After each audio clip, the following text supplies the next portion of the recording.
જય શ્રી કૃષ્ણ મિત્રો. દુલ્હનની સગી બહેન વરરાજા સાથે ગાયબ થઈ ગઈ. રાજકોટના કાલાવાડ રોડ પર આવેલા એક ભવ્ય પાર્ટી પ્લોટમાં લગ્નની તૈયારીઓ જોરશોરથી ચાલી રહી હતી.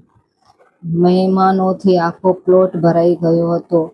શરણાઈના સૂર ગૂંજી રહ્યા હતા અને થોડા જ સમયમાં વરરાજા મંડપમાં આવવાનો હતો.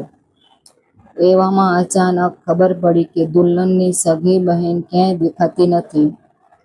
પરિવારજનોને લાગ્યું કે કદાચ તે મેકઅપ રૂમમાં હશે, પરંતુ ઘણી શોધખોળ છતાં તેનો કોઈ પત્તો મળ્યો નહીં. થોડી જ વારમાં બીજી ચોંકાવનારી વાત સામે આવી. વરરાજાનો પણ ફોન બંધ હતો અને તે પણ ગાયબ હતો. બંને પરિવારોમાં અફરાતફરી મચી ગઈ. પોલીસને જાણ કરવામાં આવી. સીસીટીવી તપાસવામાં જાણવા મળ્યું કે બંને લગ્ન પહેલા જ એક કારમાં બેસીને નીકળી ગયા હતા. તપાસ દરમિયાન સામે આવ્યું કે વરરાજા અને દુલ્હનની બહેન ઘણા સમયથી એકબીજાને પ્રેમ કરતા હતા, પરંતુ પરિવારના ડરથી પોતાની જ વાત કહી શક્યા નહોતા.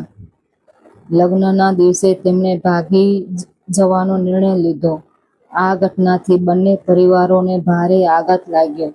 થોડા દિવસ પછી બંનેનો પોતાના પરિવારને સંપર્ક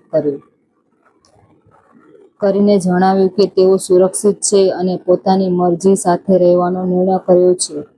બૌદ્ધ સંબંધ વિશ્વાસ પર ટકેલા હોય છે. સાચી વાત સમયસર કહી દેવી, પછી ભલે તે મુશ્કેલ લાગે, પરંતુ મૌન ઘણી વખત વધુ મોટી મુશ્કેલી ઊભી કરી દે છે.